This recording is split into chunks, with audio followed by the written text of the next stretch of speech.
So let's picture the patient. You know the one. We've all seen this profile 100 times in clinic. Maybe a 55-year-old, works as a teacher. Yep. She's had rheumatoid arthritis for, say, 7 years. She's been on her methotrexate 20 milligrams a week, doing okay with it. But she comes in for her checkup, and she's just stuck. Stuck is the perfect word for it. It's not a disaster. No, not a massive flare-up. Her joints aren't, on fire. But that morning stiffness is still there, nagging her. Her CRP is just hovering a little bit above normal. She's right in that gray zone, that moderate disease activity zone. It's clinical purgatory. Honestly, it is one of the hardest places to be, both for the patient and for the clinician. When someone is in high disease activity, swollen joints everywhere, inflammatory markers through the roof, the decision is easy. The path is clear. The path is a straight line. You hit it hard, you hit it fast. But this moderate zone, it's a minefield of ambiguity. And that's exactly the conflict we are digging into.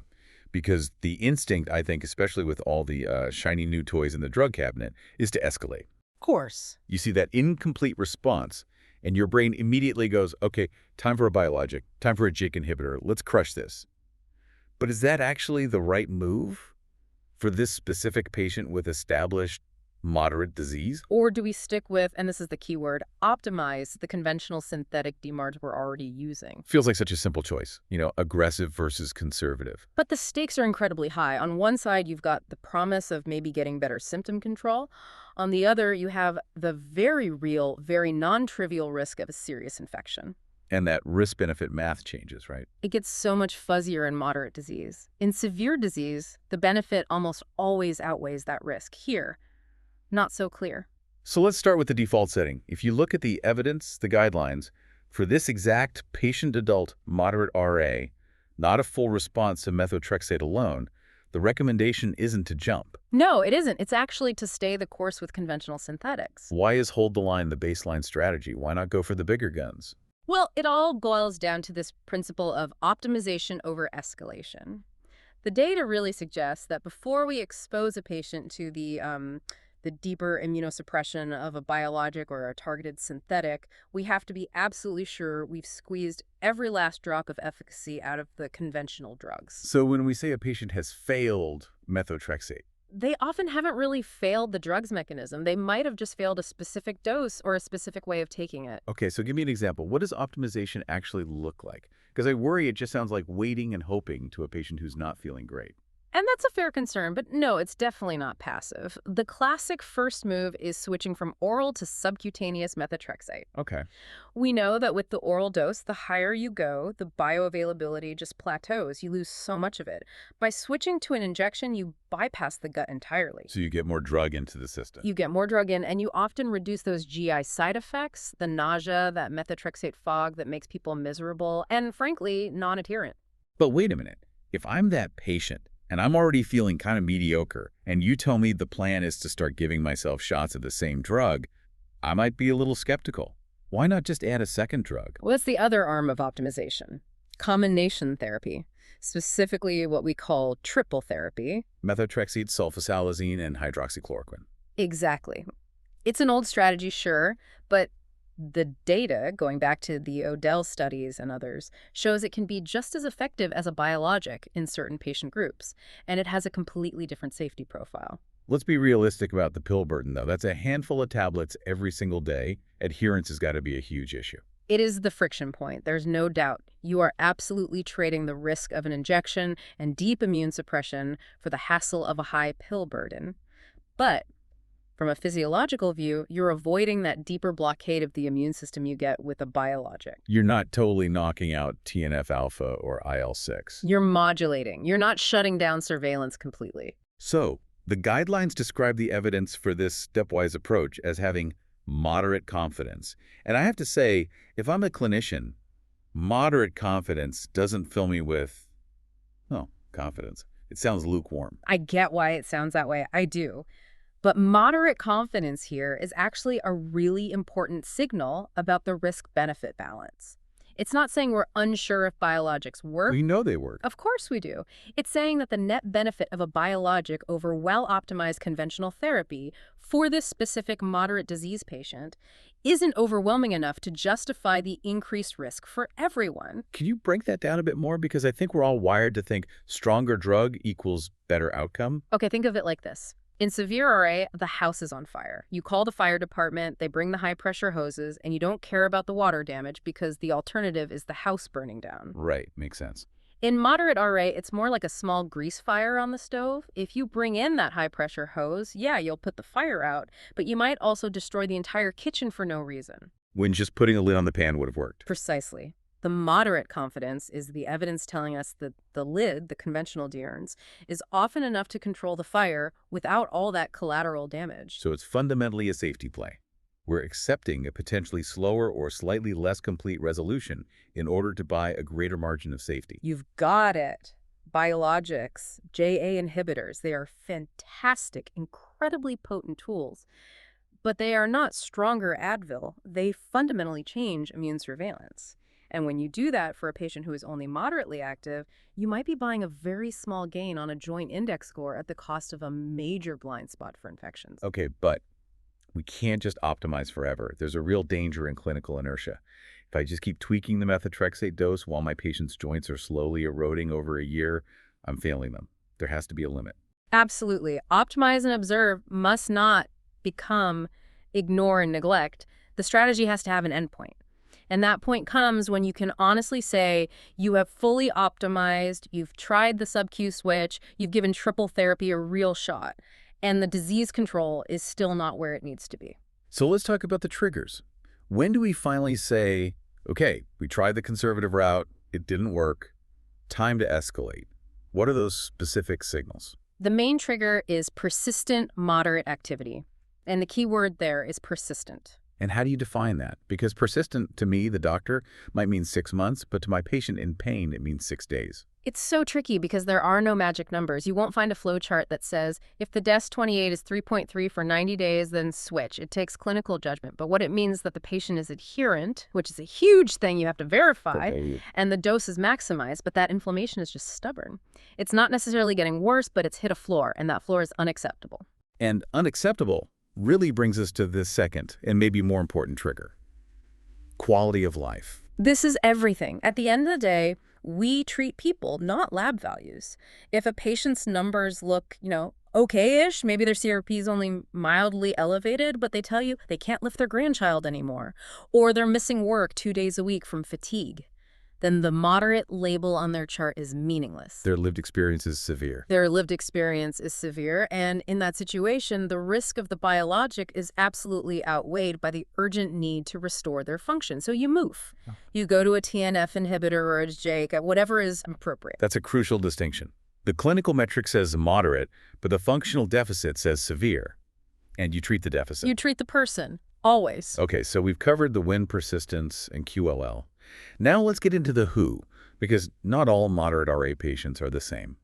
Risk stratification seems to be the entire game here. It is the entire game. If you're going to deviate from that default strategy, if you're going to escalate earlier than usual, you have to know who can handle that risk.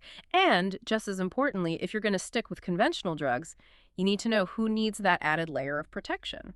The number one concern is always infection. What are the specific comorbidities that should make a clinician just slam on the brakes before starting a biologic? Chronic lung disease is right at the top of that list. Patients with COPD, interstitial lung disease, bronchiectasis, their local immunity in the lungs is already compromised. If you layer a powerful systemic immunosuppressant on top of that, you are just rolling out the red carpet for pneumonia. And what about diabetes? That's incredibly common in this patient population. Hugely common and honestly often overlooked as a specific risk factor for our meds. But poorly controlled diabetes impairs neutrophil function. It impairs healing. You take a patient with an A1C of 9 and put them on a JA inhibitor. You are compounding infection risks in a really significant way. So for these patients, the ones with lung disease, diabetes, or who are just older and more frail, the optimize and observe strategy isn't just a suggestion. It's a critical safety buffer. It's the responsible path. I want to touch on a specific distinction you made earlier about the patient's disease history. The difference between established moderate RA and early RA. Oh, this is vital. You have to separate these two groups in your mind. Because my first thought is always hit it hard, hit it early, prevent the damage. And for early RA, you would be 100% right. In that first year or two after diagnosis, we think there's a window of opportunity. The immune system is still plastic in a way. If you use aggressive induction therapy in that window, you can sometimes fundamentally alter the long-term course of the disease. You might even achieve drug-free remission. But our 55-year-old teacher, the patient we started with, she's established. She's had this for 7 years. Exactly. For her, that window has likely closed. The disease process is entrenched. So for an established patient, aggressive induction doesn't really offer that same potential for a cure-like change in trajectory. It just suppresses inflammation. So the extra risk doesn't buy the same long-term reward. It doesn't. And that's why we can afford to be more cautious, more stepwise with her than we would be with a 25-year-old who was just diagnosed last month. That makes a lot of sense. We're not trying to reverse the tide anymore. We're just trying to manage the water level. That's a great way to put it. And managing the water level means paying close attention to the levees, which brings us to patient preference. Right. We can talk about clinical triggers all day, but patients have their own triggers. Injection hesitancy is a very real thing. It is. If you have a patient who is just terrified of needles or who has read the package insert and is fixated on the lymphoma risk, pushing a biologic on them for their moderate disease is a great way to destroy the therapeutic alliance. They just won't take it. Or they'll take it and then blame every single headache on the drug. Exactly. And in those cases, sticking with oral conventional options, maximizing that triple therapy, that's not substandard care. That's concordant care. That's respecting their values. Let's flip that, though. What about the patient who comes in demanding the good stuff? Yeah. They've seen the commercials on TV with the golfer swinging a club, totally pain-free. They don't want old-school methotrexate. They want that shiny new pen. The more is better trap. It's one of the biggest clinical pitfalls we face in this field. There's a huge technological bias in medicine. We just assume that because a drug is new and expensive and was engineered in a lab, it has to be better than a pill from the 1980s. The shock and awe approach to treatment. Right. But in moderate RA, more isn't always better. Sometimes more is just more toxic. And we have to have the confidence to explain to that patient that we aren't withholding the good stuff from them. We're sparing them unnecessary risk because the old stuff is actually a really good fit for their specific situation. Which ties into another pitfall, right? Data extrapolation. Yeah. This is where we get into trouble with the literature. Almost all the big landmark trials for biologics were done in patients with severe active RA. High disease activity, tons of swollen joints. Exactly. And in those trials, the drugs look like miracle cures. The mistake is taking that incredible data and assuming it applies in a straight line down to the patient with moderate disease. The tool that works for a forest fire isn't necessarily the best tool for a campfire. Perfect analogy. The relative benefit of the drug shrinks as the disease activity goes down, but the absolute risk of the drug stays pretty much the same. So that risk-benefit ratio really starts to shift against you. And what about safety differences between the advanced therapies? We've sort of been lumping biologics and targeted synthetics into one bucket. And we shouldn't. There are significant differences, especially with the targeted synthetics, the JA inhibitors. We've all seen the post-marketing data about cardiovascular events and malignancy signals with that class. Particularly in older patients with risk factors. Right. So if you do decide to escalate from methotrexate, you can't just pick one blindly. If your moderate RA patient is a 65-year-old smoker, jumping from methotrexate to a JAK inhibitor might be solving their joint problem, but creating a potential stroke problem. Which comes all the way back to treating the whole person, not just the metric. You mentioned the danger of metrics versus people. Yeah, we live in this era of accrete to target, which is generally a good thing. We want to aim for low disease activity. But if you become a slave to that number, if your only goal is getting a DAS28 from 3.2 down to 2.5, and in the process you put a frail patient in the hospital with sepsis, you've failed. The operation was a success, but the patient is in the ICU. It happens more than we like to admit. Sometimes, a stable, low-moderate disease activity state that the patient finds perfectly livable is an absolutely acceptable outcome for a high-risk individual. We have to be comfortable in that gray area. Okay, so let's try to synthesize all of this. For the clinician who's listening to this and has a full clinic of these patients to see tomorrow, what is the rule? What is the takeaway? The takeaway is a rule and an exception. The rule is this. In an adult with established moderate RA who has an incomplete response to methotrexate, the standard of care, the evidence-based default, is to continue and optimize conventional synthetic DMARDs first. So that means trying the sub-Q switch, considering triple therapy, and really verifying adherence. Correct. Give that strategy a real honest-to-goodness chance. Monitor them closely every 3 months. And then what's the exception? The exception is when you hit that wall. Either persistent disease activity that just won't budge despite your best efforts with conventional drugs, or a significant patient-reported impairment in their quality of life. And in those cases, you escalate. In those cases, you escalate. But, and this is the most important part, you escalate with your eyes wide open to the patient's full comorbidity profile. You screen for lung disease, you check the A1C, you factor in their age. It sounds like the most difficult, the most uncomfortable place for a clinician to be is in that middle ground. It actually takes more brain power to manage the moderate patient than the severe one. It really does. It requires you to sit with a degree of uncertainty. We talked about the evidence being moderate confidence. Some people freeze up at that. They want a study that gives them a perfect algorithm. Yeah. But that study doesn't exist for every single person sitting in your exam room. So what's the final thought you want to leave with that clinician who's driving to work right now? Don't let moderate confidence lead to paralysis by analysis. And realize that choosing optimization is an active, aggressive clinical choice. It is not doing nothing. When you choose to optimize conventional therapy instead of immediately escalating to a biologic, you are making a sophisticated risk stratification decision. You are actively prioritizing safety because the disease activity level allows you that luxury. You're holding the line because for that patient, it's the safer place to stand. Exactly. Sometimes the best medicine we can offer isn't the newest, most expensive drug. It's the wisdom to know when not to use it.